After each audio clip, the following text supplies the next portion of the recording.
The first time I saw my son-in-law truly panic was on a Thursday afternoon in late October, when he stood in my kitchen doorway, holding a certified letter, and couldn't seem to make his mouth form words.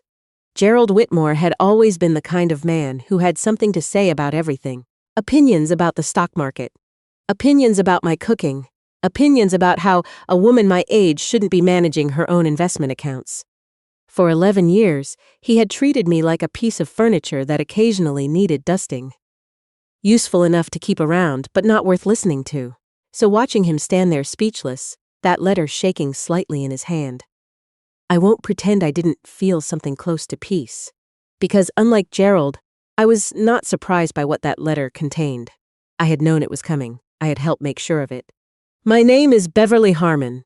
I'm 67 years old, and for most of the past decade, the people closest to me had decided, without asking, that I no longer needed to understand my own financial life. That my late husband had handled everything, and now that he was gone, someone else should step in to handle it for me. That someone turned out to be my daughter Sylvia's husband, Gerald Whitmore, and for a while I let it happen. Not because I didn't know better. Because I was grieving, and grief makes you trust the wrong people. This is the story of how I stopped trusting and started paying attention, and what happened when I finally did. My husband Frank died in the spring of 2017, after 38 years of marriage. He was 64 years old and perfectly healthy, as far as any of us knew, until the morning he wasn't.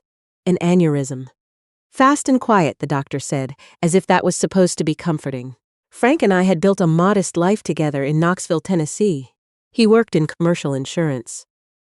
I spent 20 years as a school librarian before taking early retirement to care for my mother during her final years. We weren't wealthy, but we were careful. We owned our home outright. We had retirement accounts. A brokerage account Frank had managed for years. A small rental property 2 streets over that had been in my family since my parents bought it in 1971. We had planned for the future, or so I believed. What I didn't fully understand, in those first raw months after Frank died, was exactly what that future looked like on paper. Frank had always managed the investment accounts. I paid the household bills, handled the grocery budget, kept track of what came in and what went out of our daily life. We divided things the way a lot of couples our age divided things, without ever sitting down and making a formal decision about it. It just happened. And I had trusted Frank completely, so I never questioned it. After he died, everything felt impossible. The paperwork, the phone calls, the decisions that needed to be made. Our daughter Sylvia flew in from Atlanta within 2 days. She held my hand at the funeral home. She sorted through mail while I sat at the kitchen table unable to move, and she brought Gerald. Gerald was an investment advisor. Had been for 20 years. He wore good suits and used words like liquidity and allocation and fiduciary, with the casual confidence of someone who knew you wouldn't ask him to explain them. When he sat across from me at my dining room table 6 weeks after Frank's funeral and offered to take over managing my accounts, I said yes. I said yes because I was exhausted. Because I thought it was temporary. Because he was family. And I still believed that word meant something. It took almost 3 years for me to notice the first problem. I'm not proud of that. But grief is a fog, and I was deep inside it for longer than I care to admit. I volunteered at the library. I tended my garden. I visited my friend Norma Castillo on Tuesday afternoons, and I slowly, quietly stopped looking at my own financial statements. Gerald handled it. He sent me brief quarterly summaries that I glanced at and filed. When I asked questions, his answers were patient and thorough, and just complicated enough that I felt embarrassed for asking in the first place. "You don't need to worry about that, Beverly," he would say. "That's what I'm here for." And I, who had balanced classroom library budgets for 2 decades, who had organized my family's accounts with a color-coded binder for 30 years, who had helped my own mother navigate her finances after my father passed. I nodded and thanked him. Because that's what grieving women do sometimes. We disappear into the role other people assign us. The first thing I noticed was small. In the fall of 2020, I received a letter from a title company. Not forwarded, not a copy, an original, addressed to me, about a property address I recognized immediately. The rental house on Caldwell Street. I opened it at the kitchen counter while still wearing my coat. The language was dense. but the subject was clear enough. The letter referenced a deed modification and asked me to confirm my current mailing address for future correspondence. I set the letter down. Then I picked it up again. Then I read it a third time. I had not modified any deed. I had not authorized any changes to the property on Caldwell Street. As far as I knew, that house was titled exactly as it had been when my parents owned it, solely in my name, transferred to me when my mother died in 2014. I called Sylvia that evening. She answered on the third ring, sounding distracted. "Mom! Hey! What's up?" I read her the key sentence from the letter. There was a pause. "That's probably just paperwork Gerald took care of," she said. "He mentioned something about streamlining the property management. You know how he is. He likes things organized." I said I hadn't been told about any streamlining. "Mom," she said, her voice carrying that careful gentleness she'd been using with me since Frank died, the tone people use with elderly relatives they've decided need protecting. "Gerald handles all of that. That's the whole point. You don't have to worry about it." I thanked her and said goodnight. Then I sat in my kitchen for a long time, staring at that letter. Not because I was confused, because I was beginning to understand something and I didn't want to be right. The phrase that kept returning to me was deed modification. Not deed management, not property services. Modification means something changed. And nothing had changed on that property, to my knowledge, since 2014. I slept badly that night. The next morning, I drove to the county courthouse. I want to be clear about something. I am not a lawyer. I am not a financial expert. I am a 67-year-old woman. I am a 67-year-old woman who spent students find information. And that skill, knowing where to look, knowing how to read what you find, turned out to be more valuable than anyone in my family had given me credit for. The property records office was quiet on a Wednesday morning. A young woman behind the counter helped me pull the records for the Caldwell Street property. She printed them without asking why I wanted them. I stood at a counter near the window and read. A deed of trust had been filed 14 months earlier. The property on Caldwell Street had been used as collateral for a loan. The borrower's name was a business entity I had never heard of. Whitmore Capital Advisory Group, LLC. Gerald Whitmore, sole member. I read the sentence twice. Then I checked the signature line on the authorization document attached to the back. Beverly Ann Harmon. My name, my signature, or what was supposed to be my signature. I folded the documents very carefully. I placed them in my purse. I walked to my car, sat in the driver's seat, and did not start the engine for 15 minutes. Because what I had just found was not a paperwork error. It was not a misunderstanding. Someone had used my property that had been in my family for 50 years, as collateral for a private business loan, and they had put my signature on the document to do it. That afternoon, I called Norma Castillo. Norma had been my closest friend for 30 years. Before she retired, she spent her career as a paralegal for a Knoxville law firm. We had seen each other through divorces, illnesses, the deaths of parents. She was the person I called when I needed someone who would listen without panicking and then tell me what to do. She picked up on the first ring. "Come over," she said before I'd finished explaining. I drove to her house with the property records in my purse. We sat at her kitchen table, and she read every page twice. Her expression changed somewhere around page 3. And it didn't change back. "Beverly," she said finally. "I know. Do you know how much the loan was for?" I hadn't looked yet. I went back to the document. When I found the amount, I put it down on the table and pushed it toward Norma without saying anything. She looked at it.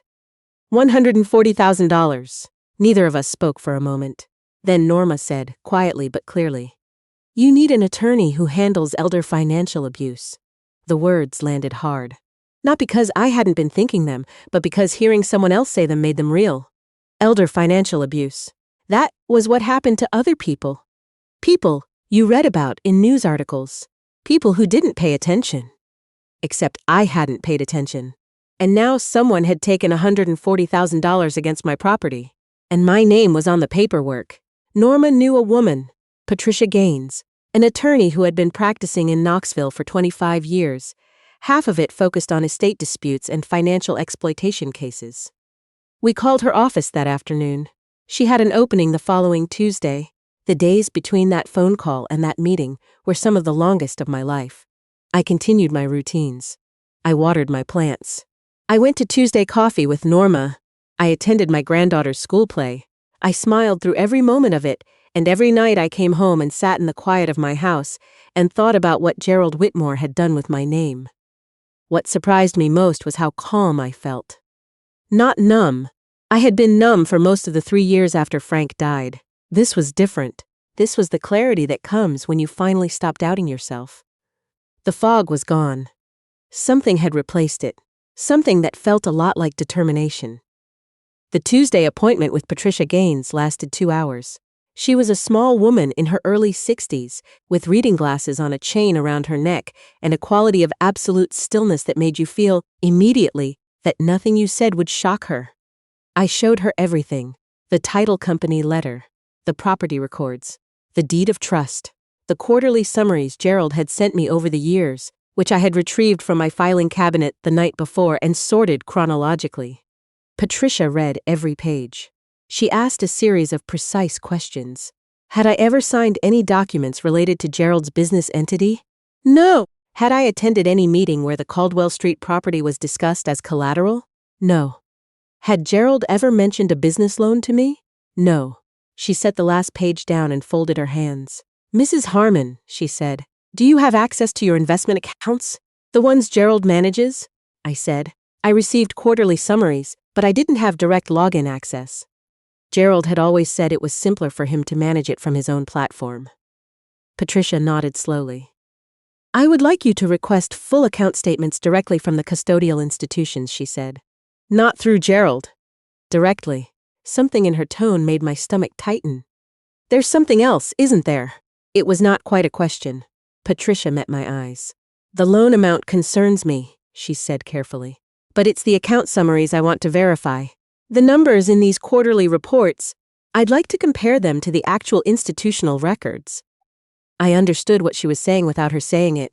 I drove home and found every account number I could locate in my full files. That evening, I sent written requests, certified mail, directly to 3 financial institutions requesting complete transaction histories for the past 5 years. The responses arrived over the following 2 weeks. I opened each envelope at my kitchen table with Norma sitting across from me, because I had decided I was not doing this alone. What we found took a long time to process. The quarterly summaries Gerald had sent me were accurate in some respects. The account balances he reported were real, but the transaction histories told a different story. A series of management fees charged over several years, well above the industry standard Patricia had told me to look for. A pattern of transactions that moved money between accounts in ways that generated additional fees each time. And one item, buried in a statement from 3 years ago, that made Norma put her hand over her mouth. A distribution. Significant. Authorized under a power of attorney document I had supposedly signed 18 months after Frank's death. I had no memory of signing any power of attorney. I said so to Patricia at our next meeting. She set the document in front of me. She pointed to the signature line. I stared at it for a long time. The signature looked like mine, the way a photograph of a stranger can briefly resemble someone you know. Close enough to cause a second glance, not close enough to survive real scrutiny. I had been signing my name for 67 years. I knew every habit of it. That is not my signature, I said. Patricia nodded. I'd like to have it verified by a forensic document examiner.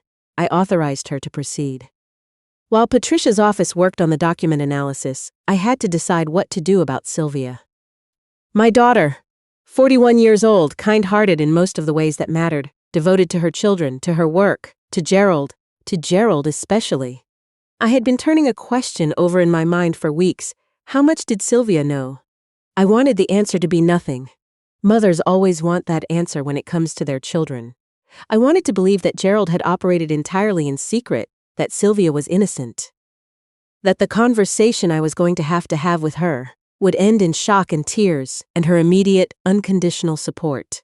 But there had been that phone call. You don't have to worry about it. Gerald handles all of that, said too quickly, too smoothly, for someone who hadn't thought about it before. I took Sylvia to lunch on a Saturday. A restaurant she liked. Halfway between our homes in Knoxville and her place outside Atlanta. Neutral ground. She was happy to see me. We talked about the grandchildren for 20 minutes. She ordered a salad and complained about her commute. Everything felt ordinary. Then I set a copy of the property records on the table between us. Her eyes went to the page. She didn't speak immediately. That alone told me something. "Sylvia," I said quietly, "I need you to tell me what you know about the Caldwell Street property." She looked up.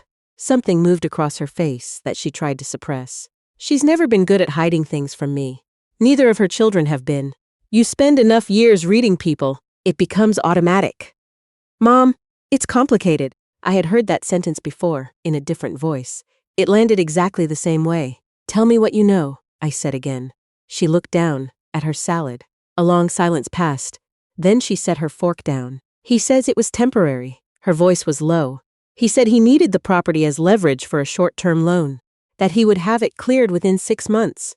That you'd never even need to know because it would be settled before it became an issue." I felt something go very still inside me. "Did he ask me?" I said. Her jaw tightened. "He said you'd agreed. I have never spoken to Gerald about that property. Not once. Not about any loan. Not about any modification. Not once in 11 years. The color left her face. "I watched it happen. He told me you'd agreed," she repeated, but her voice sounded different now. Hollow. Like someone hearing a story they already knew wasn't true. I didn't raise my voice. I didn't cry. I'd had 3 weeks to get past the stage where I would have done either of those things. "How long have you known something was wrong?" I asked. She closed her eyes. "About a year." There it was. The answer I hadn't wanted. A year of Sunday dinners. A year of holiday gatherings. A year of phone calls where she asked how I was doing, and I said fine, and she said "That's great, Mom." "A year! What made you not say anything?" I asked. The silence lasted a long time. Then she said, "I thought he would fix it. I thought if I waited, he would fix it before before you had to know, before I had to know." As if protecting me from information was the same as protecting me. I looked at my daughter, really looked at her. The way you look at someone when you stop seeing them as your child and start seeing them as a person who made choices. She looked like she hadn't been sleeping well. The guilt had been living somewhere behind her eyes for a while, I realized. I just hadn't been close enough to see it. "I'm not angry with you," I said. And that was mostly true. I was something more complicated than angry. I was sad. Sad in the deep, bedrock way you get sad when someone you love chooses the wrong thing for understandable reasons. "But I need you to understand something," I continued. My voice was calm and very clear. "What Gerald did is not a personal matter between us. It is a legal matter, and it is going forward." Her eyes filled with tears. "What does that mean?" "It means I have an attorney. It means I've requested the financial records. It means there is going to be an accounting for what happened to my property and my accounts. And I need to know right now whether you are going to be on my side or on his." The question landed between us like a stone. She didn't answer immediately. I waited. The restaurant continued around us. Plates being cleared, voices at other tables, someone's child laughing. Ordinary life continuing without caring what was happening at our small table in the corner. Finally, Sylvia said, "You're my mother." Those 3 words were not the whole answer, but they were the beginning of one. Patricia Gaines had warned me that cases involving financial exploitation within families often move slowly. She was right. The months that followed were not dramatic in the way you might imagine. There was no single confrontation, no moment of sudden collapse. There was instead a steady accumulation of documentation, of evidence, of verified fact, piling onto verified fact until the picture became impossible to misread. The forensic document examiner confirmed what I already knew. The power of attorney's signature was not mine. The deed of trust authorization was not mine. Both documents had been executed using forged signatures, forged carefully, by someone who had access to authentic examples of my handwriting. Gerald had managed my accounts for 11 years. He had access to letters, to signed forms, to any number of documents bearing my name. When Patricia presented these findings to Gerald's attorney in a formal letter, Gerald's response came swiftly, and it was not an apology. It was an offer, a settlement figure, paid quickly and quietly, in exchange for my agreement not to pursue further action. The number was not nothing. It was also not close to what had been taken. I declined. Gerald appeared at my front door 2 weeks after that letter. It was a Sunday evening, mid-January, cold and gray. I saw his car in the driveway through the kitchen window before he knocked. I let him knock 3 times before I opened the door. He had prepared something. I could tell immediately. Gerald was the kind of man who prepared. He had a look on his face that was probably meant to seem remorseful. Chin slightly down, eye contact maintained, the posture of someone taking responsibility. I had been watching that face for 11 years, and I knew every expression it could make. "Beverly," he said, "I want to explain." I said nothing. I simply looked at him. He began talking. The business had hit a difficult period. The loan was meant to be short-term. He'd intended to restore everything. He'd made mistakes in judgment, but his intentions were never to harm me.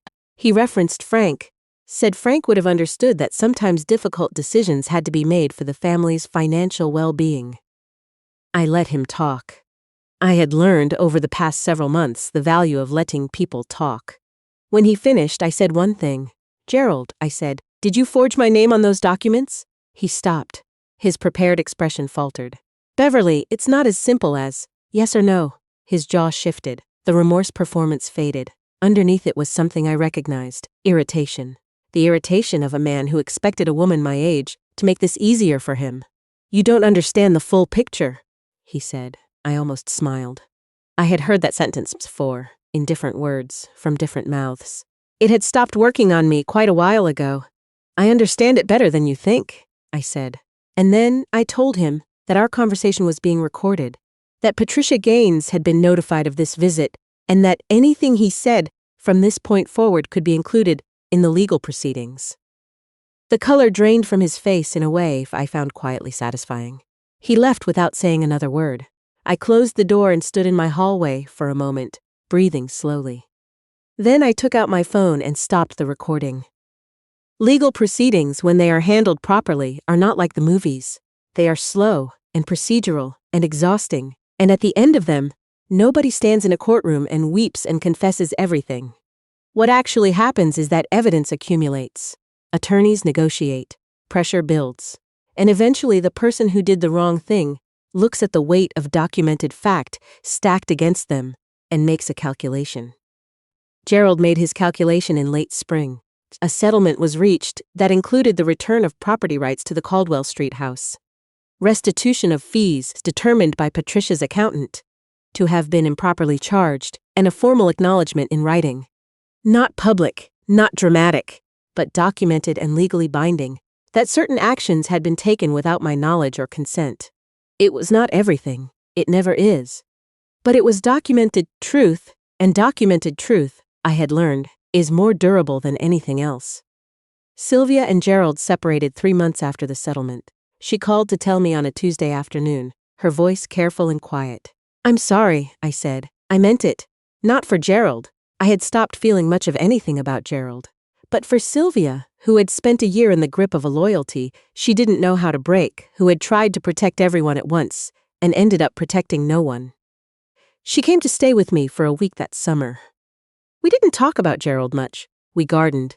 We went through old photographs. One evening we sat on the back porch after dinner and watched the sun go down over the yard, and she said, quietly, "I should have told you sooner." "I know," I said. A long pause. "Why didn't you push harder when you first suspected?" I thought about that, because I had spent 3 years convincing myself I was too old and too sad to be trusted with my own life, I said. It took a while to stop believing it. She reached over and took my hand. She didn't say anything, neither did I. That was enough. My granddaughter Becca is 16 now. She comes to visit on weekends sometimes, and lately she has started asking me questions about money. Not because anyone told her to. Because she is paying attention to what has been happening in her family, and she wants to understand it. Last fall, she sat at my kitchen table with a notebook and asked me to explain what a deed of trust was. I made us both cups of tea and I sat down and I explained it. All of it, what it means, how it works, why it matters, what to look for and what to question. We were there for almost 2 hours.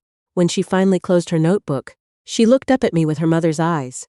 "Why didn't anyone teach you this stuff?" she said. I laughed. "They did," I told her. "I taught myself 30 years ago. I just forgot I knew it." She frowned slightly.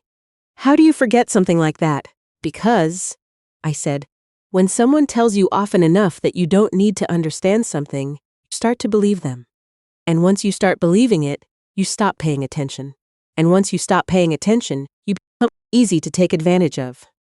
Becca looked at her notebook, then back at me. So what do you do about it? You pay attention, I said. You ask questions, even when someone makes you feel silly for asking. You learn what your documents say. You know what is yours and how to verify it, and you never hand the whole picture to one person and walk away. She wrote something down. I didn't ask what. I live alone now in a smaller house on the east side of Knoxville, closer to the library where I used to work. It is a quiet house with good light in the mornings, and a yard just large enough to be pleasant without being a burden. I drink coffee on the front porch when the weather allows, and I check my own account statements every month, every single one, and I know where every document is, and I know what everything says. The Caldwell Street property is still mine. It was in my family for 50 years before I inherited it, and I intend to keep it that way. Sometimes people ask me if I'm angry. At Gerald, at the years that were handled carelessly, at myself for allowing it to go on as long as it did. The honest answer is that anger was part of it, but it was never the biggest part. The biggest part was grief. Not just for Frank, but for the version of myself that went quiet after he died. The woman who handed over her own competence like it was a burden she was relieved to put down. She meant well. She was doing the best she could at the time. But she deserved better than what she settled for, and it took me longer than it should have to understand that no one was going to tell me that except myself. If you have ever let someone else define what you are capable of understanding, you already know how easy it happens. You also know that it only stops when you decide it stops. I decided. That is the whole story, and also the only lesson that matters.